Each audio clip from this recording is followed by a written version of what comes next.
Dear friends, mathematics is all about learning and doing. The more hands-on you do, the better understanding of the subject you gain. Hence, it improves your visualization skills. Today, in our activity, we are going to see that how by joining the midpoints of the three sides of a triangle, you get four congruent triangles. For this, we need pastel sheets, colored sheets, scale, sketch pen, scissors, glue stick, eraser, pencil. Now, before starting with our activity, we will just recap what midpoint theorem is. Midpoint theorem states that whenever you join the two midpoints of any sides of a triangle, it is always parallel to the third side and also half of it. Now, using this theorem, we are going to see how we move on with our activity. First, we are going to take an acute angle triangle. The cutout has been done for you. This is an acute angle triangle. Let's name it A, B, C. Now, we next need to find out the midpoints of side AB, BC and CA. For this, we coincide the vertex A on B and fold it along the edges. Pressing it here, you obtain the midpoint. Let's call it D.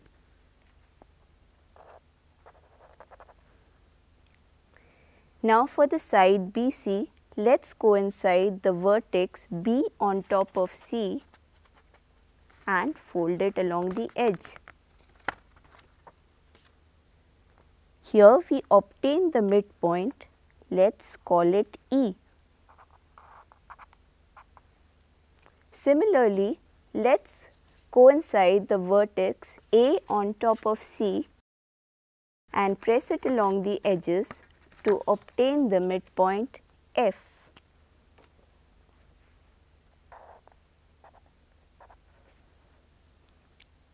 Now, we will join the midpoints in such a manner that the consecutive midpoints get joined. Let's join D with E,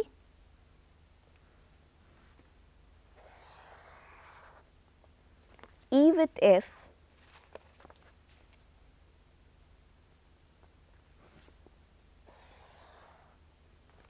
and F with D.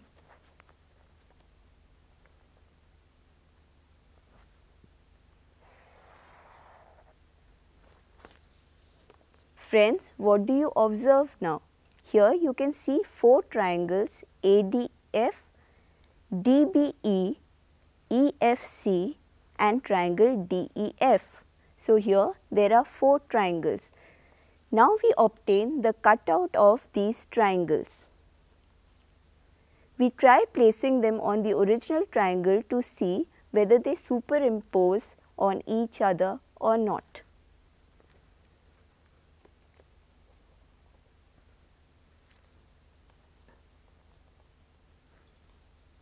If you observe, it exactly fits into your original triangle.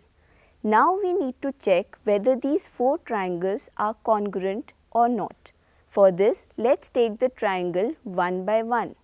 Triangle 1, triangle 2, triangle 3 and triangle 4. What do you observe? The triangles superpose on each other, that means they completely coincide one another, showing their congruency. So, we have verified the activity for an acute angle triangle.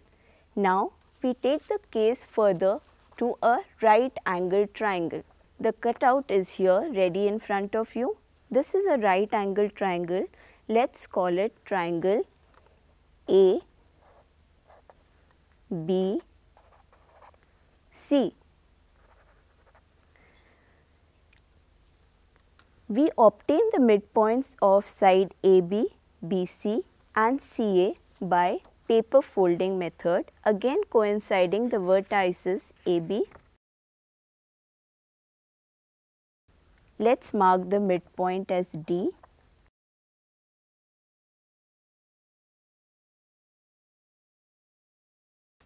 Vertices BC. To obtain the midpoint E,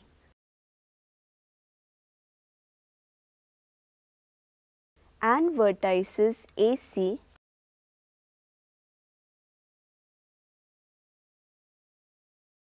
to obtain the midpoint F. Now, we will join the midpoints in a manner. You can rather join any of the midpoints, it will not make a difference. I am joining DE,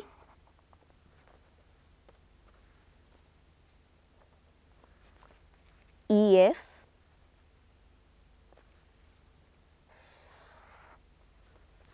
and DF.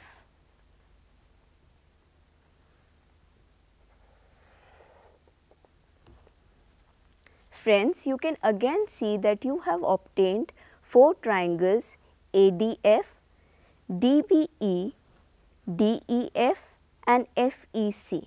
Now we obtain the cutouts of this triangle. The cutouts are ready in front of you. Now let's try placing it on top of the original triangle. 1, 2, 3 and 4. What do you observe? The 4 triangles superpose on the original triangle. Now we need to check whether the 4 triangles are congruent or not. So let's take the triangles one by one in our hand. Triangle 1, triangle 2, triangle 3, triangle 4. What do you observe? The triangles superpose each other, that means they exactly overlap one another, which shows that they are congruent to each other. So the case is verified for a right angled triangle as well. Now we move on to a third observation with an obtuse angled triangle. The cutout is ready in front of you. Let's call this triangle A, B, C.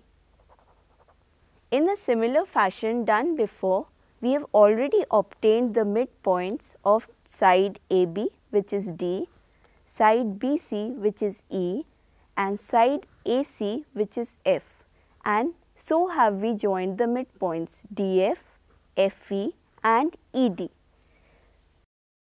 We have also obtained cutouts for the triangles. Now let's place it on the original triangle to see whether they superimpose the original triangle or not.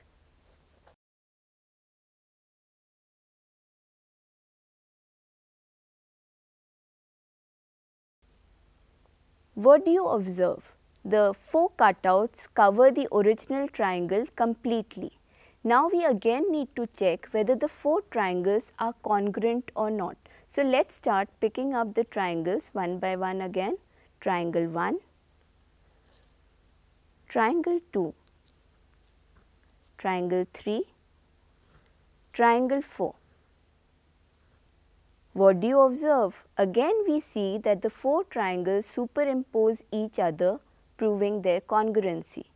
So we have verified the cases for an acute angled triangle, a right angled triangle and an obtuse angled triangle.